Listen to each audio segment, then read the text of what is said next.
Kelly, who are you and what do you do?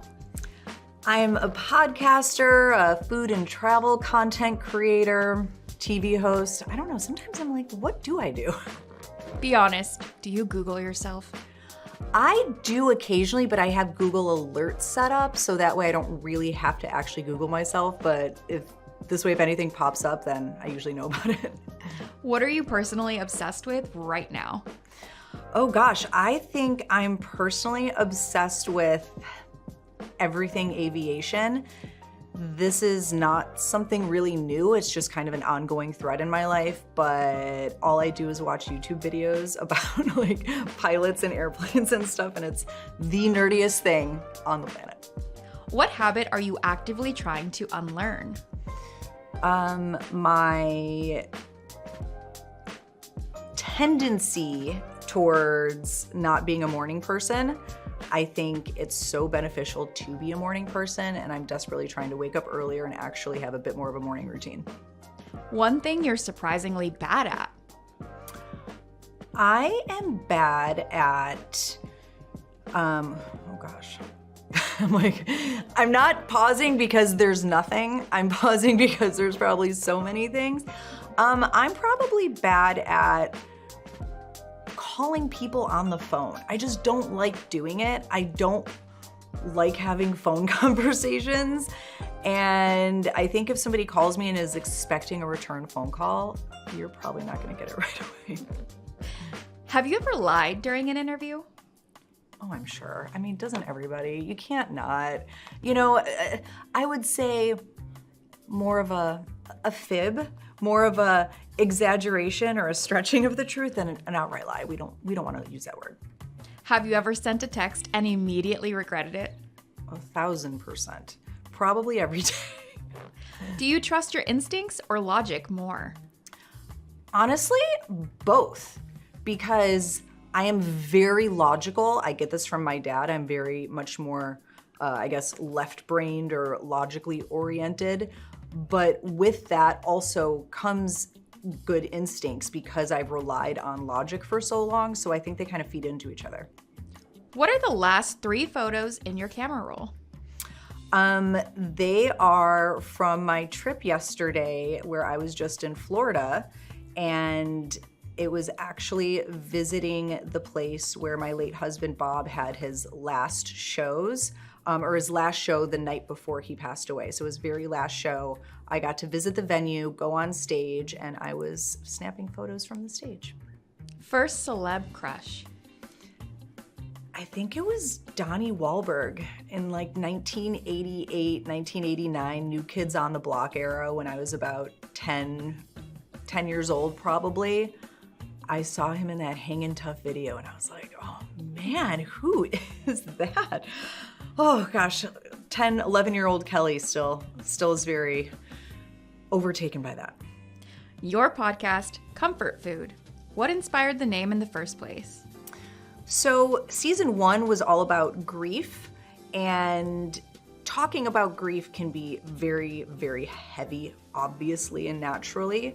And I wanted to do something to make talking about grief a little bit more palatable and a little bit more comfortable and a little easier for the guests. So I was also serving their favorite comfort food while we were talking about grief. So it made it a little cozier and just a little easier. How has comfort food evolved from season 1 to season 2? So as I said, the first season of Comfort Food was all about grief.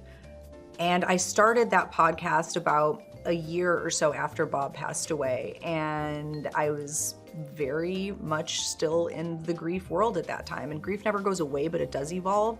And so I feel that the podcast has evolved because now it's not going to be all about grief. There are a lot of other topics and a lot of other things I really like to talk about and I want to share.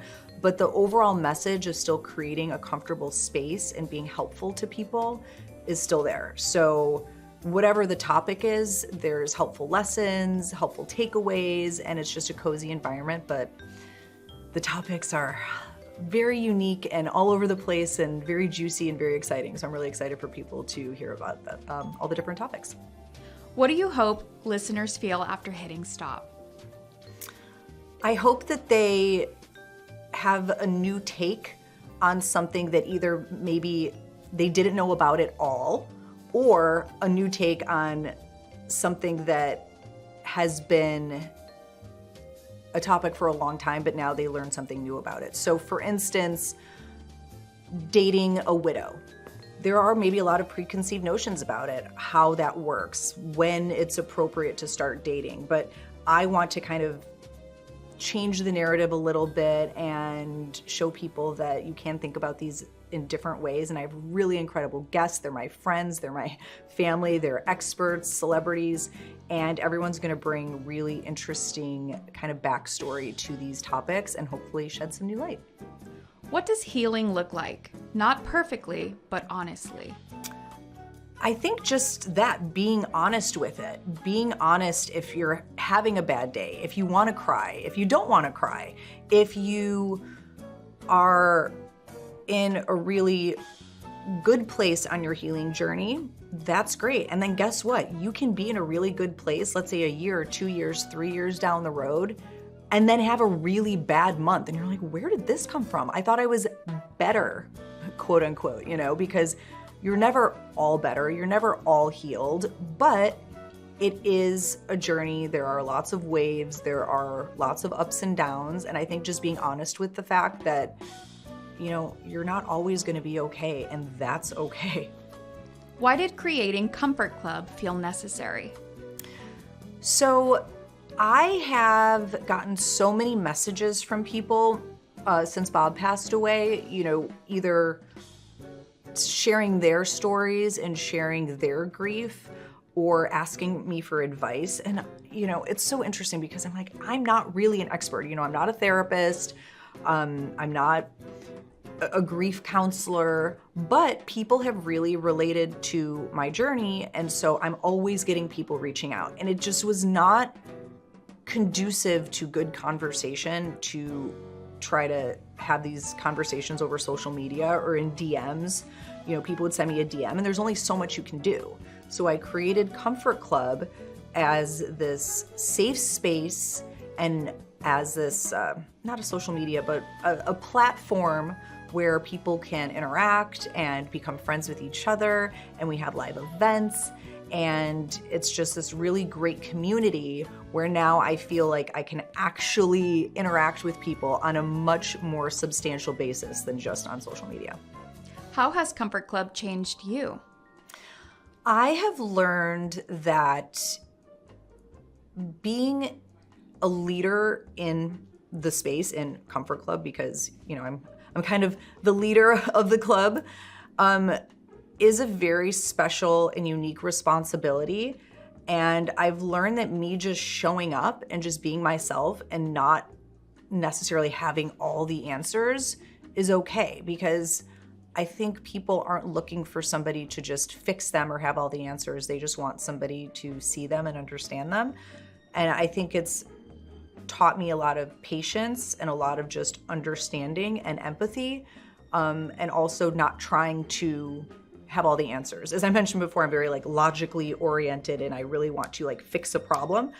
And I've learned that it's okay to not try to fix the problem, just sit in the problem and just be there for the people. What drew you to working with Katie Couric on Is It As Good As It Looks?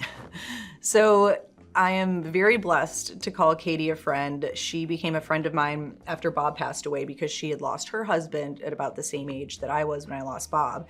And so she just became a really incredible shoulder to lean on, and I'm just so grateful for her. And we realized that obviously we both love making cooking videos, or she knew that I did, and she loves doing that as well. And she's like, let's start making some fun videos together. And I think our first one was a smoothie or something, but then it kind of evolved into this series where we just love taking a viral recipe that we find online and then making it ourselves and being like, is it as good as it looks? Because, sometimes it's all hype, and sometimes they are actually really, really good recipes.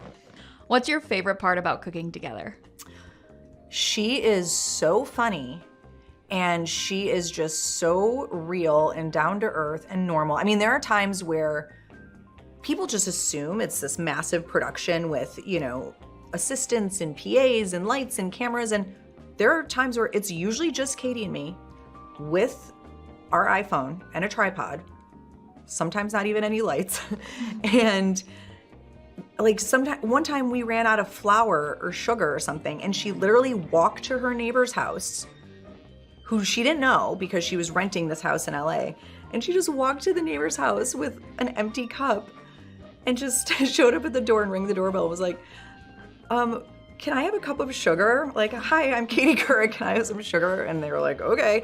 And she walked back in and had a cup full of sugar. I was like, wow, I can't believe you just did that. You know, where some people be like, oh, I'll send my assistant out to do it. It's like, no, she is just so real and down to earth and awesome. What's a recipe that instantly brings you comfort? Any type of pasta. It just reminds me of my Nana, my Sicilian grandma, and my whole life with her was eating pasta every single day. And her making that for me was always just this, you know, a show of love, but also a show of comfort, a show of sustenance. And any type of pasta just kind of brings me right back to that. What's one thing that tastes better than it looks? God. I can't even think of. Chia pudding. It looks really, really gross, but it can be really, really good depending on how you make it. What's one thing that looks better than it tastes? You know what? All that like Dubai chocolate stuff now, with the hype with that, it is everywhere. And everyone just assumes it's so good, but it's okay. I think the hype is just way too much. Something small that makes you happy right now. Just watching TV with my boyfriend. I mean, it is my favorite thing. And we joke that our lives are very, very boring because all we do is just switch houses. He'll come to mine, I'll come to his, and we just order the same takeout every night and watch the same shows, and we are just so happy. What role does humor play in healing? Humor is everything. And I learned that from Bob because he used laughter and humor and comedy to get through so many dark times in his life, especially death. Because he had so much death in his life. And he would joke about things that when we first met, I'm like, you can't joke about that. And he's like, yeah, I can, and I will. And you should too. And so when I was hit with being in this grief world, I learned that it's okay to make jokes, and it's okay to laugh, and it's okay to use humor to get through the really hard times. So to me, it's everything. What excites you most about season 2 of Comfort Food? I'm just excited for everyone to hear these really interesting topics that I talk about. You know, there is still, of course, going to be some grief topics and topics related to grief. Like, for instance, I have my boyfriend Brecken on, I think, the first episode that I'm releasing this week, where we talk about our relationship and how it came to be and how dating a widow is a different world, but is it harder necessarily? Is it not? Is it easier? So it's a really interesting topic. But then I have some episodes about romance scams, adult bullying, red flags in relationships. I mean, so many various topics that are just so interesting, and I just can't wait for everyone to hear them. Most impulsive thing you've ever done? Probably agree to go on special forces and then agree to be thrown off of boats in the middle of the night, diving into frozen waters and jumping off of bridges over ravines and then running down a dam and all those things that I had to do. Because from when I was offered the show until going was like not even a week. So it was very impulsive and very fast. But once again, the greatest thing I've ever done. What's your biggest guilty pleasure that you're willing to admit on camera? Ooh, guilty pleasure. Usually people say it's like reality TV, but I don't watch a ton of it. I would say, oh gosh. So funny, I got thrown off because I saw right when I said special forces, I was like, wait, That's the poster of Special Forces, and that's my season. With my bestie, Tom Sandoval. Oh, I love you, Tom. Oh gosh, guilty pleasure. I would say,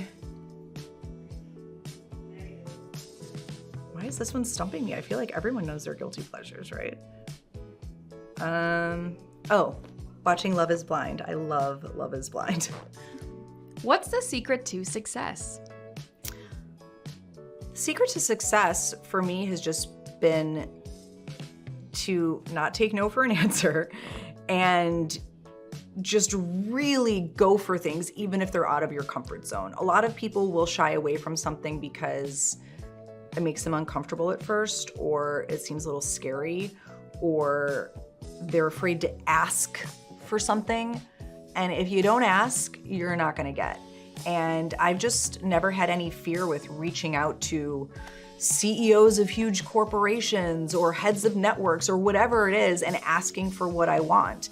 And it's still always a journey. I still wouldn't say like I've achieved success, but I feel like it's just an overall ability to be a little fearless and just ask for what you want and go for it. What's your biggest toxic trait? Ooh. So I have a severe worry issue, and it can manifest in ways that can maybe be perceived as toxic, or I don't know if toxic's really the right word, but just something that is a really negative trait.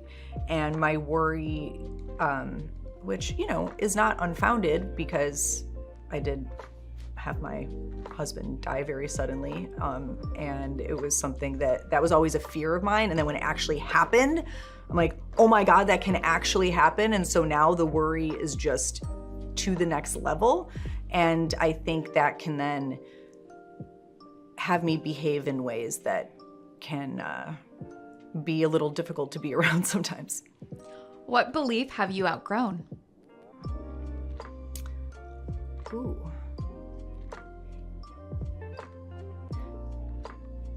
I think I used to believe that certain friendships, just because you were friends with somebody from when you were a kid or you grew up with them, that you had to keep that friendship going forever. And now I've learned that that's just not the case. It's okay to outgrow people. What's a hill you'd die on? Ooh. These are also like meme friendly, like social media friendly. I will die on the hill that you absolutely have to get at least 7, if not 8 hours of sleep every night. I cannot function if I get less than 7, and really if I'm not getting 8. And I think sleep can be very underrated. And I think now people are really starting to see how important it is. And that's a hill I will die on every day. One unpopular opinion you stand by. That avocado toast is disgusting. It's so gross. I don't understand how people want like warm, mushy avocado on toast. Sorry, it's gross. One conspiracy theory you believe in. Ooh. I don't know, I've kind of prided myself on not really giving into a lot of these conspiracy theories. I don't know. I honestly not like none of the big ones. What's one rumor you want to set the record straight on? I think, I don't know. I haven't honestly heard any rumors about myself. Maybe there's, if you know of one, let me know and I'll set the record straight. Most famous person in your phone. Would they answer if you called? I would hope so. Yeah, gosh. Prove it. Actually, the one I'm thinking of is on a flight to Dubai right now, so I cannot call him. Most famous person in your DMs, and did you reply? Yeah, it was Bob, and I did reply, and then we got married. Weirdest DM you've ever gotten? Ooh. I don't get a lot of, I'm very fortunate that I don't get a lot of weird, creepy stuff, which is rare. I know a lot of people who even are way less in the public eye than I am get a lot of creepy stuff or a lot of weird stuff. I don't, but I do have a lot of people just come to me with very deep issues and problems and expecting that I have all the answers, and I don't, but I still always try to help, even if it's a total stranger, even if it's kind of a, you know, they're saying that something bad happened to them and they just want my advice. I still always at least try to help. But yeah, I don't know if that's weird, but it's sometimes a little intense. Hollywood needs more of what? I think just like everything in the world right now, people are so polarized and there's not really a lot of discourse to just really listen to each other. Everything, I mean, whether it's Hollywood or just anything, media, anything, everything's so intense, and then you get stuck in a certain echo chamber. So just kind of bridging that gap and just trying to understand people. Because here's the thing, Hollywood or not, if I'm at a party or a dinner and I'm sitting with people who, let's say, are even in the Hollywood world, and people might think, oh, everyone in Hollywood is this way or everyone in Hollywood is that way. Guess what? You sit down and you talk to people and everyone is just people and everyone can find common ground. And that's always been something that I've thought is really interesting. And the notion of, you know, Hollywood is a certain way, or, you know, people in Hollywood are, you know, just on their high horse or whatever it is. It's like, no, you sit down and you talk to people and everyone's just people. Hollywood needs less of what? Hollywood needs, God, as if I'm the authority, right? I don't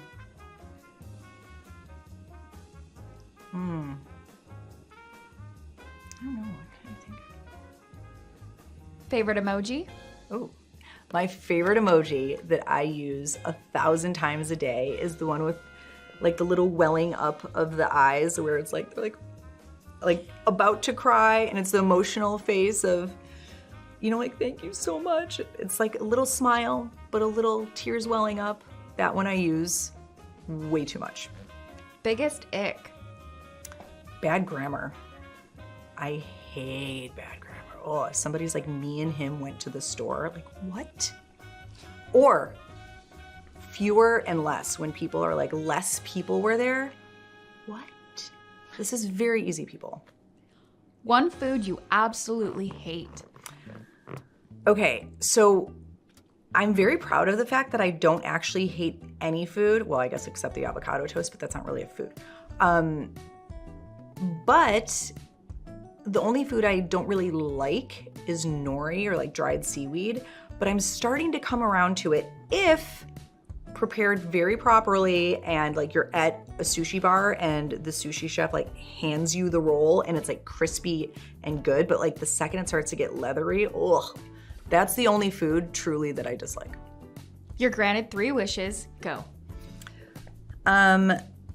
Health for my family forever, a lovely relationship that lasts a lifetime, and just security. What's something you've never said out loud? I think that I don't like avocado toast. That was tough for me to admit out loud, because I know I'm gonna get a lot of hate for that. What's the most honest thing you can say right now?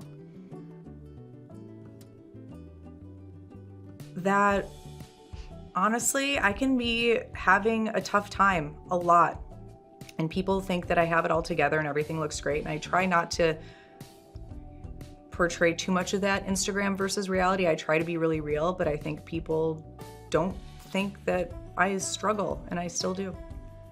One word for your journey so far? Hopeful. What do you want the viewers to know?